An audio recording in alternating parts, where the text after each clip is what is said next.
Welcome to Global Ethics Review. I'm Alex Woodson from Carnegie Council, the world's catalyst for ethical action. In this podcast series, we'll be connecting Carnegie Council's work and current events with our senior fellows, senior staff, and friends of our organization. You'll hear from leading experts on artificial intelligence and technology, migration, public health, and U.S. foreign policy and global engagement. In this episode, I'm speaking with Suchhitra Vijayan, author of Midnight's Borders, A People's History of Modern India. As Vijayan says, the book is part travelogue, part history, but also in-depth reporting, focusing on India's 9,000 miles of borders with Pakistan, China, Bangladesh, Myanmar, and other nations. The book is mostly about the people living in the communities along these borders and their fascinating and at times heartbreaking stories. Vijayan and I discussed several of these stories. We also talked about the meaning of citizenship, the lasting effects of the 1947 partition that created Pakistan and India out of the South Asian subcontinent, and some parallels with the United States. For more from Vijayan, you can go to carnegiecouncil.org for additional talks and podcasts, including a 2014 event when she was just getting started on the project.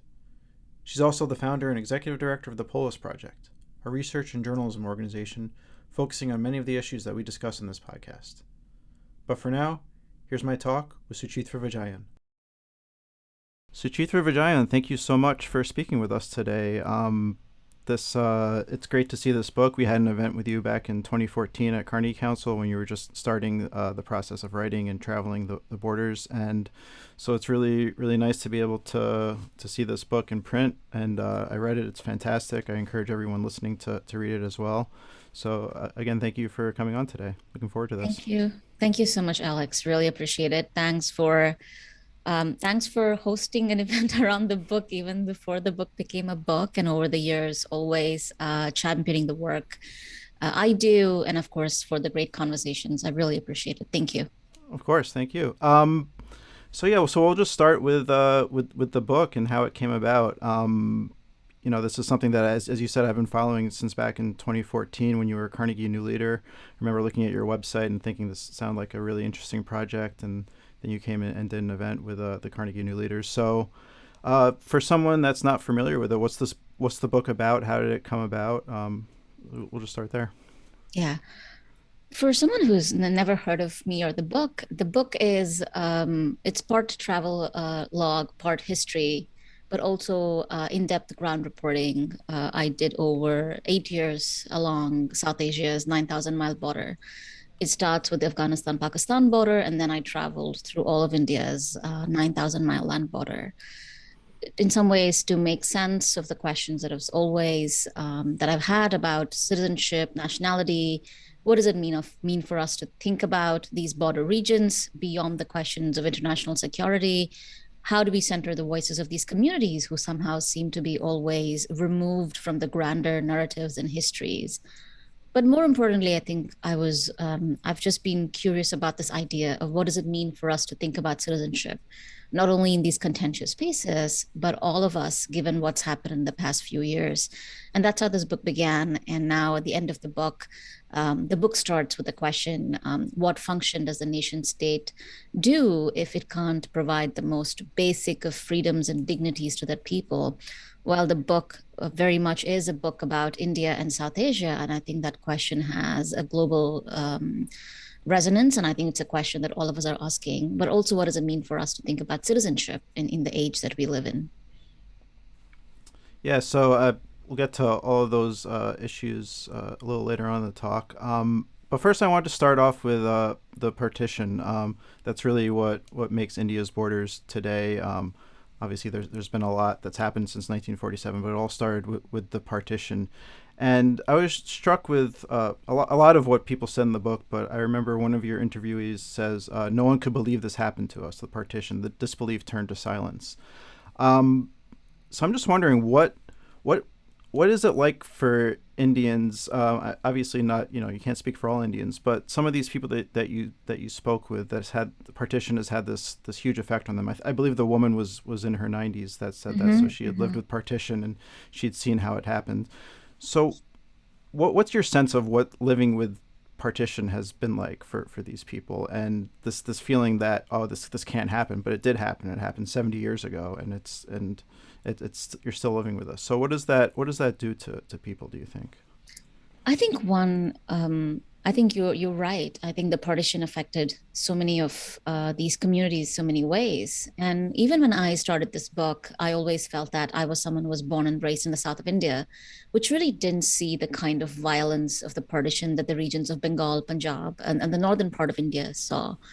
And at the end of it, even I was proven wrong because I mean, we didn't even have the right number of figures as to how many people were affected. Finally, now a Harvard paper about a few years ago, which I quote in the book, says about 17.8 million people moved homes. Many of them perished along the way. So this is, if anything, this was an event of great historic shift. This is the greatest in terms of the days, the number of people, transfer of human population across time and history and territory. And I think some people, I think even today haven't come to terms with it. The woman that I've spoke to, um, who is now in the 90s, lives in Canada. Again, her life is one of multiple migrations.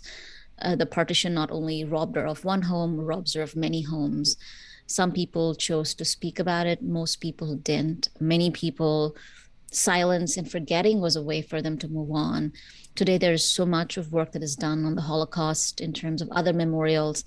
But India really didn't even have a partition museum. Now there are museums and archives being curated now almost 70 or 80 years after. But even in terms of remembering, I think that it's been a huge gap. Again, it's very telling in terms of who got to tell their stories of partition. And for the longest of times, it happened to be those with access to class, caste, and other privilege, people who had the capacity to write. Even the vernacular language literature is kind of lost to many of us because I don't think we've paid enough attention. So I think there is silence, there is erasure. But I think now there is a keen sense of trying to make up for a lost time. And I think we have to understand that there are people who cannot go back to their ancestral homes. My friend Natasha, who's in the book, her family is from Kashmir, who then lived in Amritsar, who live in Lahore, but cannot go back. There are others, and those stories are, I think, very much there. Another aspect of this is also the violence.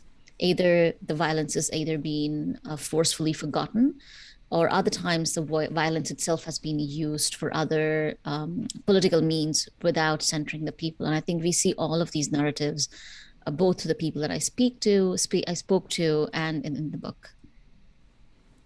And another thing that you write in the book is that partition is still happening.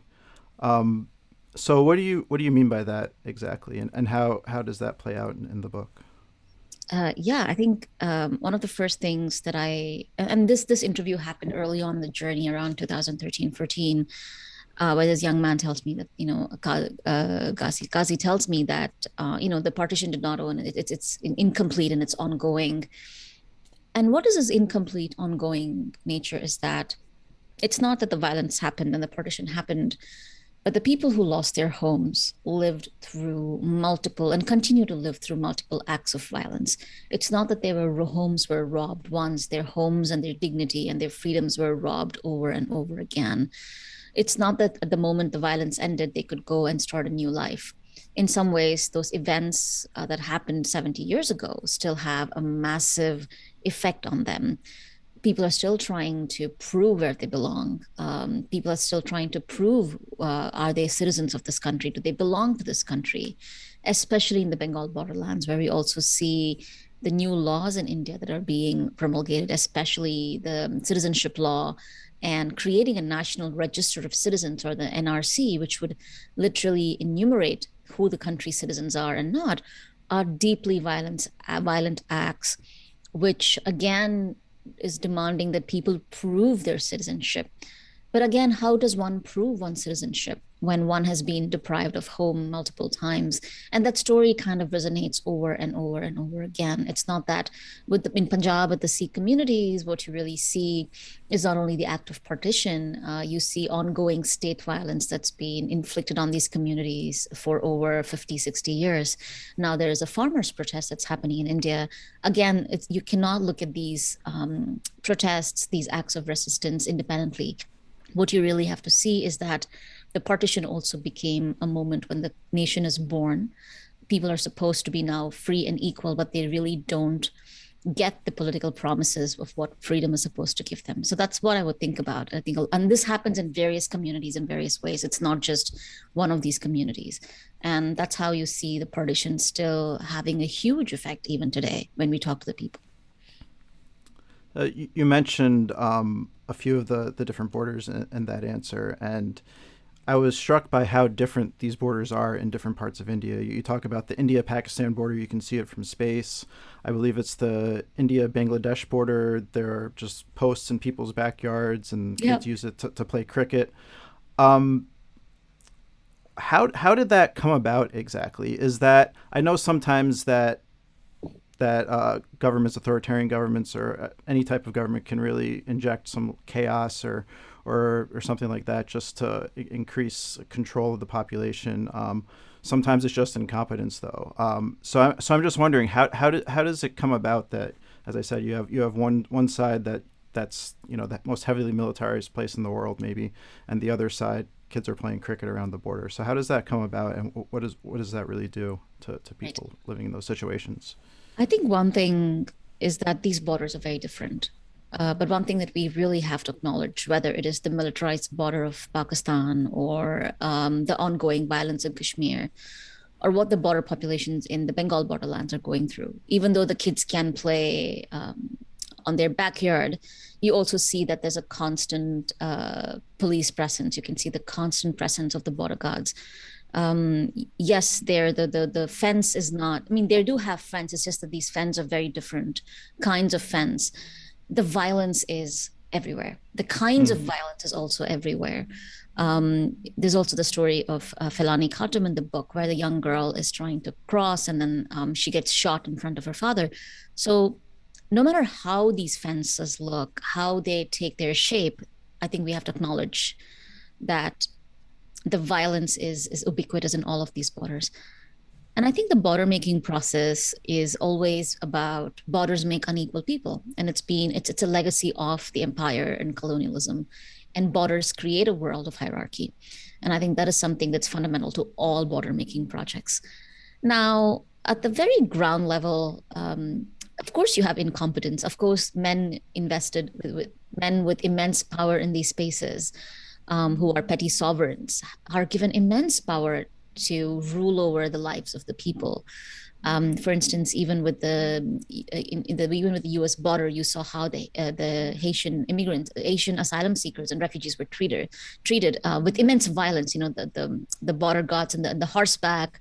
So what you really see is that you have deputized people in these spaces who are incompetent, yes, and deeply invested in violence against these communities. And I think that is something that you really have to understand. But also the different kinds of borderlands, it's also a function of the ways in which these various populations still don't feel that they're part of what the Indian Republic sees itself as. It's also part of their resistance, as a part of their way to hold on to a memory of a landscape that is their homeland.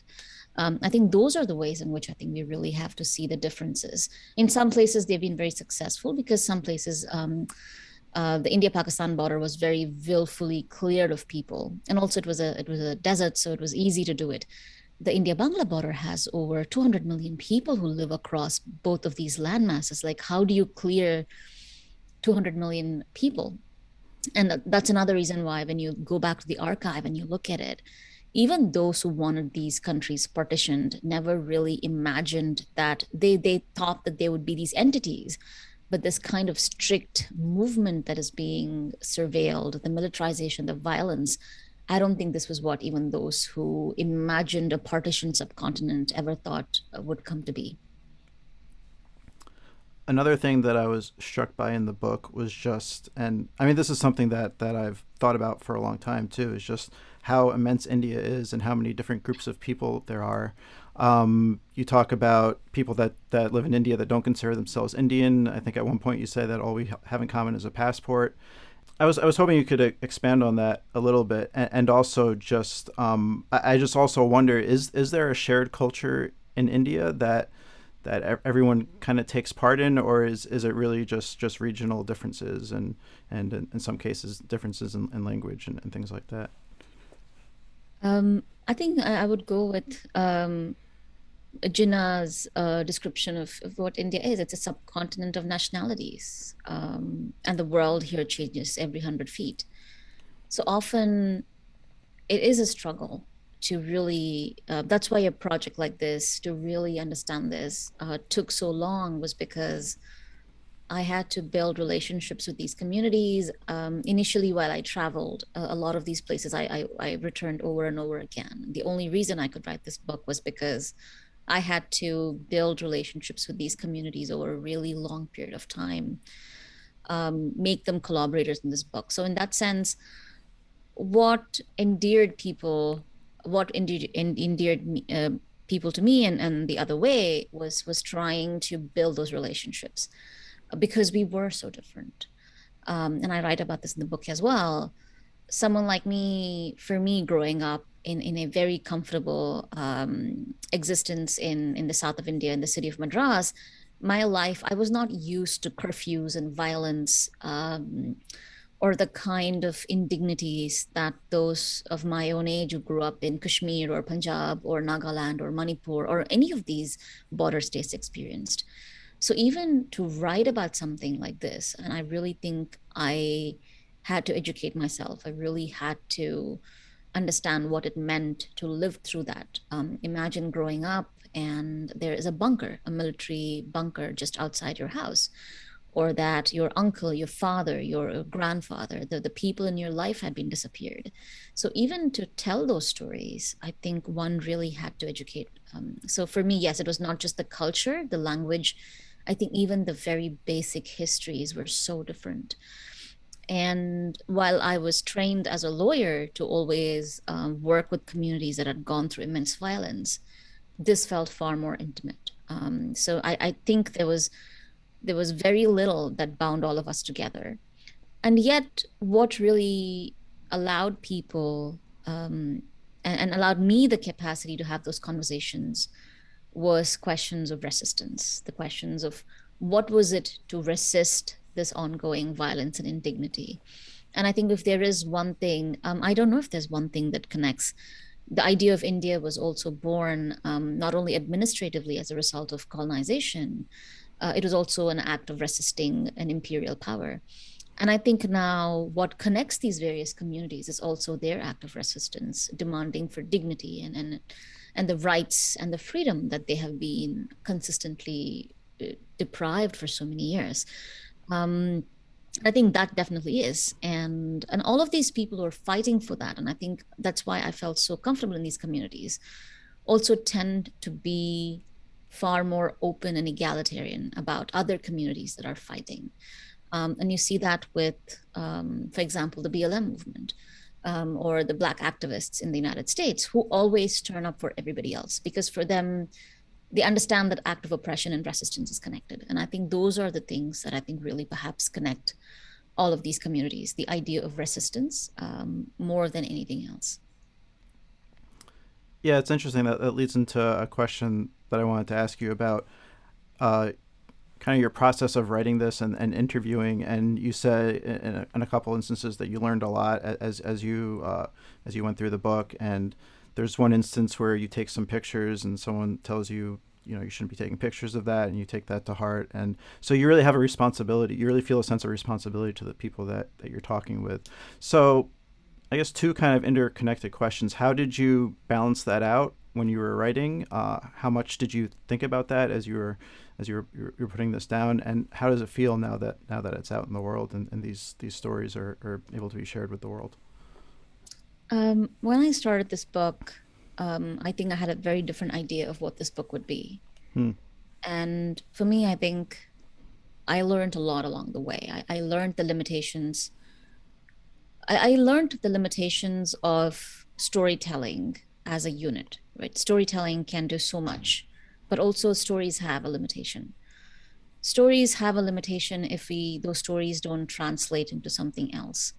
So one of the things I learned early on is that all of these people that I'm speaking to are eloquent, articulate, interlocutors of their own destiny and their history and rights. They didn't need me to go tell their stories. Or often when these kinds of books are written, the person writing the book, often rightly or otherwise, most often wrongly so, also assumes the mantle of the storyteller, the person giving the voice. And I was very careful not to be that. I didn't need to give these people a voice. I didn't need to bear witness. But rather, what I was doing was, through these conversations, through what they told me, I was going to do a critical ethnography of the powerful and the state, and hold the powerful accountable. And I think that was most important. It's easy to turn the lens on those who are the most victimized. It's easy to turn your lens on those who have always faced oppression. And often it's also easy to stop there. And I think it was very important for me to then turn the lens back at the powerful. So the powerful are named, the people who I felt were responsible for this violence, people who did not take responsibility, or the people who, the institutions, the legal, the political, the individual. And I think to constantly, I think that's what I think we also use the word speaking truth to power very, I mean, we use it in a very cavalier manner. So in this book, my job was to very clearly critique the powerful.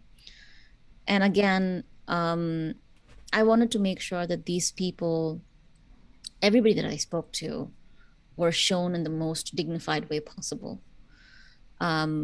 Initially, this was supposed to be a photography book, and then the photographs disappeared because sometimes the photograph was not the best way to tell their story. And that moment, I don't know why I picked up as this was happening, it was this moment where I was at a site of a very gruesome act of violence. And once the community had spoken and told me their story, I was seeing these kids play. It was in terms of imagery, it was an image that I wanted to take. I don't know why I felt the need to, but when I was about to take the picture, the gentleman next to me says, why don't and again, he did not say, oh, don't take it. He said, maybe don't take this because, why make these images a part of archives of violence? Because these kids already live with so much. And that moment, when the community that I was speaking to didn't want those images taken, I think it was right that I didn't take this image. Because eventually it's not about the stories, it's about what we do with them. And all stories don't need to be told. They'll have their time. Maybe some stories should not be told because the people whose stories we're telling do not want to be represented that way. And so towards the end, as we were putting this book together, it became very unsafe for so many people that when I finally sent, and I also sent the notes, the chapters to all of the people that I interviewed, and some of them didn't want to be a part of this book. And that's why the Gujarat chapter doesn't, the Gujarat border, the other maritime border that could have been, which also is a land border, doesn't appear in the book because people who were part of the book did not want to be a part of it. So those were the choices that I made. I was also told that these are very stupid choices because as a writer, my job was to report, and I disagreed. I think as my job, my paramount responsibility was the people who trusted me with their time and their stories. So as I said, again, for everybody who writes, who thinks, I think it's important that we keep asking these ethical questions of ourselves over and over again. Definitely. So I want to connect some of this to some current events, some things happening in the States.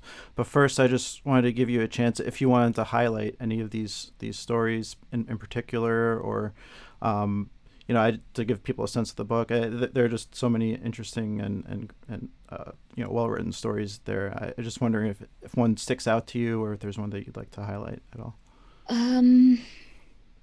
I don't know. I mean, people ask this, and I always get so overwhelmed by this question because I don't know.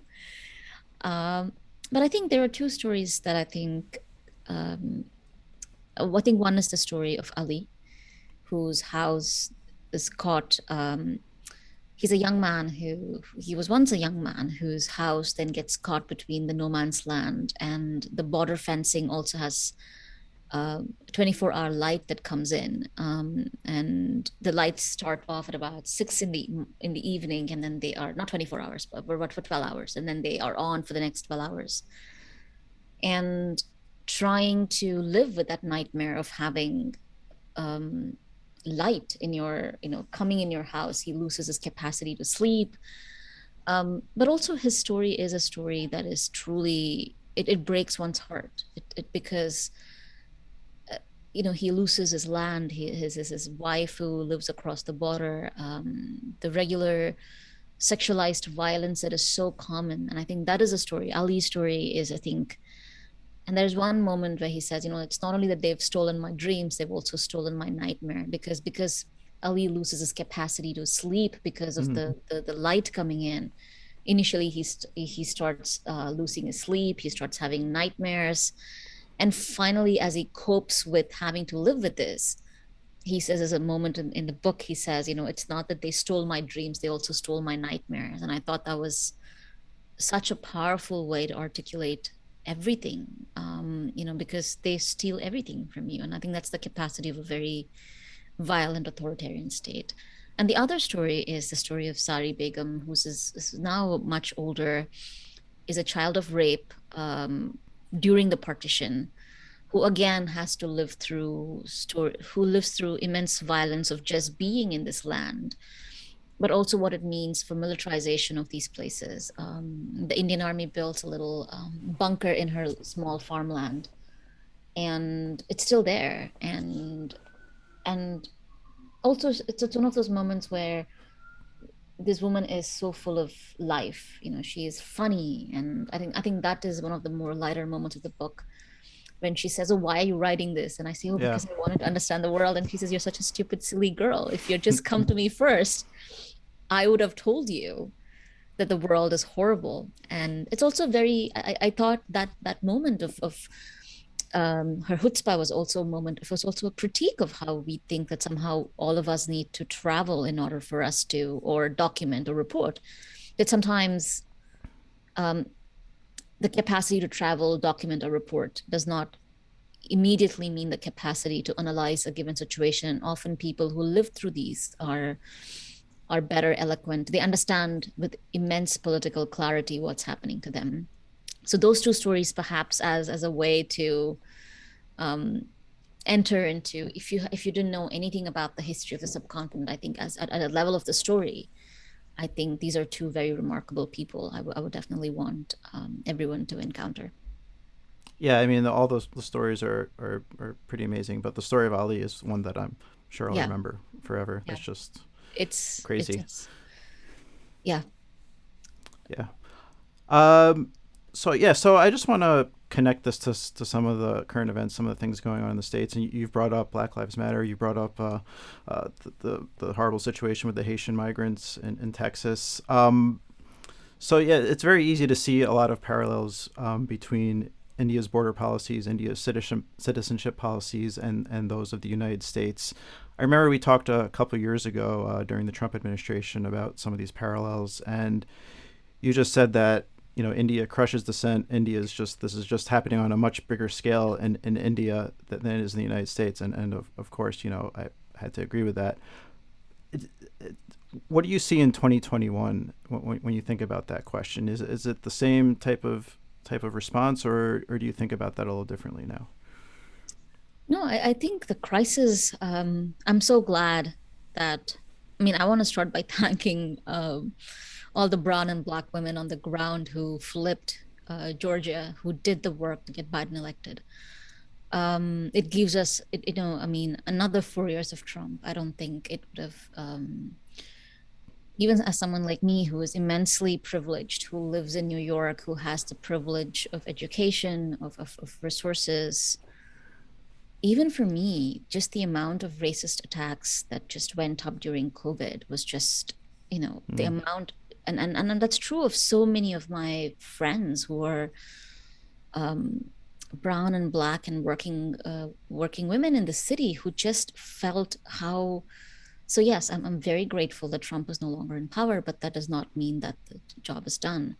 Mm-hmm. I think there is still so much that is going on. I think COVID has been a good example of how so much racism has been weaponized against many of our communities.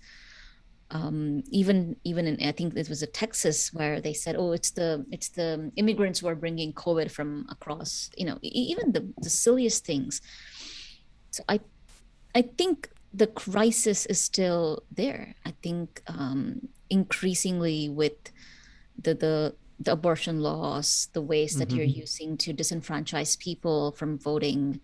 In India, it seems the specter of authoritarianism is there, and it feels more visible. But I think here we should not forget that the very same powers can also very easily work here, and it is happening here. The current laws, the ways in which are trying to strip people of their rights, disenfranchisement, the voting rights, the gerrymandering, the consistent assault on the female body. Even now, dissent is again. You don't have to pick up journalists here. I mean, the recent Facebook revelations tell us that a single platform can single-handedly get disinformation across, which is affecting our life. And I've lived in this country for 10 years. This is where I've chosen to, while I write about South Asia, I have a very real stake in this country, because this is where I'm choosing to raise my daughter. So I think I'm glad Trump is no longer in power, but I think that does not take away from some of the severe crisis that is still looming, very much real. And I think we should consistently speak about that in a manner that we can all have a conversation. I think the conversation is so polarizing right now, is that we're talking about people who refuse to take vaccines.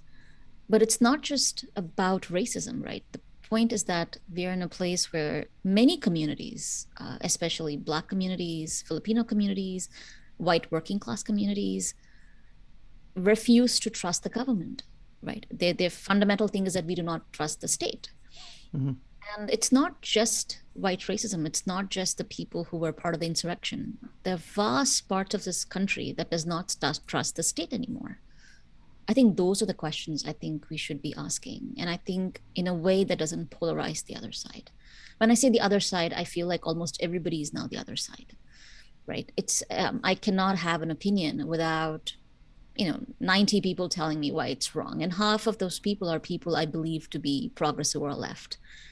And I think that's also important, our capacity to just have a conversation with, forget the people on the other side who we think are evil and Republican or, are part. I'm even talking about people who share the same beliefs. And I think that is the larger crisis, our capacity to not have a conversation or listen with empathy why the other person might choose a position that they take. Not everything is racism. I think there is also our lack of capacity to empathize with the other person's view and have a conversation. And I think those are the things that I think that really worries me.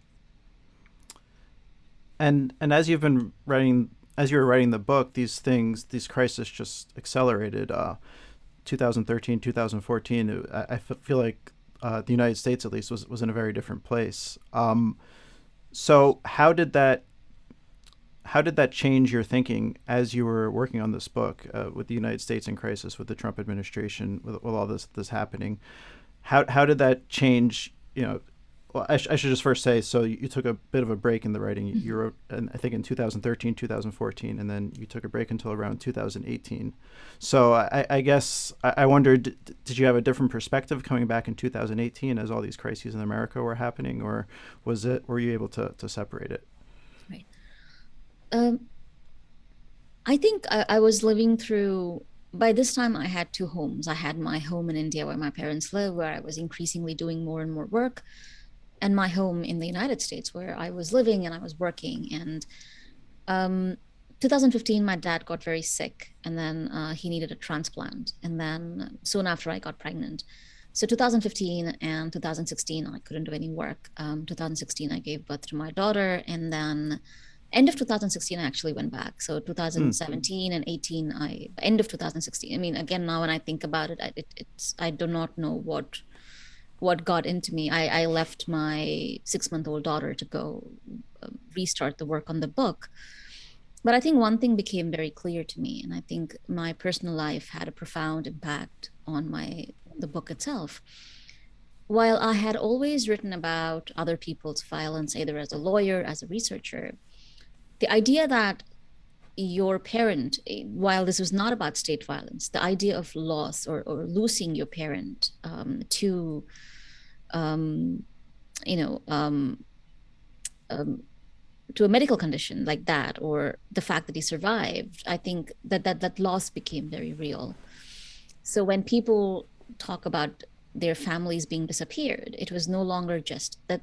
As someone who really hadn't, I don't know, that experience just profoundly changed me. And Mm. then having a child, I think again, I also realized how, even with my father, um, how your privilege could protect you. That if he was a poor man with no documentation, who didn't have the privilege of caste, class, and resources, he would have probably not made it out. And I think it's easy for us to talk about systemic violence, institutional disparities. But I firsthand saw how privilege really translated into so many ways. Having a child, again, profoundly changed my world because I think I became far more politically radical, in Mm. the sense that I knew that the stakes were now much higher, that it was my job to, to make sure that I'm not going to leave this world to my daughter. At least I was going to fight for something better. And someone who had no political power in either of these countries, the only thing that I could do was write or speak.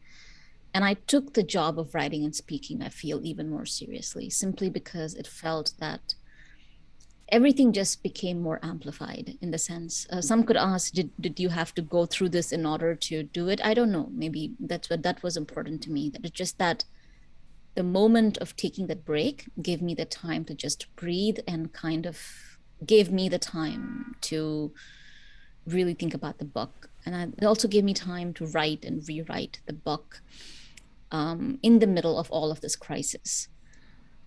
And second, it felt like my homes, both my homes, one that I left when I was 17 and one that I had made for myself, were both under a constant assault. When Trump was elected, I was in Madras. I had just given birth. I'd gone back because I didn't have any. Another thing was that my dad was very sick. I had just given birth. I didn't have childcare here. And my mom had to go back to India. So when my daughter was 4 months old, I went to India because living in the United States, I couldn't have gotten childcare. At that moment, when Trump was elected, I wasn't. It was there, and then the U.S. Consulate in Madras, I think, were all gathered to watch the election news come in. And the moment Trump was declared, I could feel the collective weight and the sigh that went through the room of acting diplomats. And it became very clear that even those who had jobs within the government felt that something was there. And then and the day I landed back in the US after Trump's election, I think on 8th and Broadway, there used to be a small news kiosk. There were swastikas drawn in the heart of New York City. And my first response was, there will be communities here. There'll be families here that probably, grandchildren or children or great grandchildren of Holocaust survivors. Imagine, like, this is the heart of New York, and just seeing the swastika there just broke my heart. And it felt real. And I don't think people understand what those 4 years meant to so many people. And not that that crisis is gone, it's not gone. And I think that crisis is still real. And yeah, I think I was also responding to I was responding to the time that I was living in. And it was bad in both the United States and India. I don't think that things have gotten any better. And I want to be very clear about that. Mm-hmm. Things are going to get much worse in both of these countries. And I think it's our job to constantly write about it, speak about it, and have these conversations about it. So that leads right to my final question. I'm sure everyone's asking you, are you going to write a follow-up book? Is it you're going to visit different parts of India? So I'll try to do a little bit of a variation on that. But as you said, you think things are getting worse. We have to keep working. So how do you plan to follow up on this? Obviously, you have the work of the Polis Project. We'll link to that in the transcript. So how are you going to follow up as you say the crisis is still happening? I think, look, I mean, the thing is that I hold a very insignificant role in all of this, right? Like I don't have, I'm not, I don't have political office. What I do is to read, write, and think. And I think that's what I'm going to keep doing. And I want to do it in a way that reaches as many people. I want to do it in a way that can bring even those who might not agree with me to at least look into some of those arguments. I think that is the most important thing for me now. I am increasingly more curious about what's happening within the United States. I really want to understand, and I want to have a more nuanced understanding of where things are. What does it mean for someone in this day and age? I recently became an American citizen, and I still feel very weird about it because for the first time in my life, the other day, a friend of mine said, hey, you know, there's going to be this really great conference in Berlin next fall. Would you like to come? And my first response is, yeah. I don't know if I could travel because of the visa. And then I realized that for the first time in my life, I can say yes to things because I had an American passport, which meant that for the first time, I'm also not know what that means. Yes, it makes my capacity to travel infinitely easier. I don't have to go apply for a visa 3 months in advance to even decide if I could be. But at the same time, there are people within this American Republic who lived here for generations who do not have the privileges that I now have. And I'm trying to understand what that means. I understand that while the Indian history is very different, how does one tell the story of a nation built on so much violence? So I don't know. I think for me, writing is also a way of educating myself. So I think a lot of it is also going to be educating myself before I write to learn. I'm not a pundit. I never write from a place of knowledge. I write from a place where before I wrote this book, I knew very little about the borderlands of India. I knew some, but it was a process I've learned. So hopefully that's what I will do. I will continue to read and learn and write in the process of educating myself and hopefully along the way others, so that we can all hopefully live in a better world, and not one that is increasingly feels like is on fire on all ends. Well, thank you so much, Suchitra. We'll be following you here at Carnegie Council, and it's great to catch up with you. Thank you. Thank you so much for this conversation. Really appreciate it. Of course. That was Suchhitra Vijayan, author of Midnight's Borders, A People's History of Modern India. For much more, you can go to carnegiecouncil.org. Thanks for listening, and stay safe and healthy.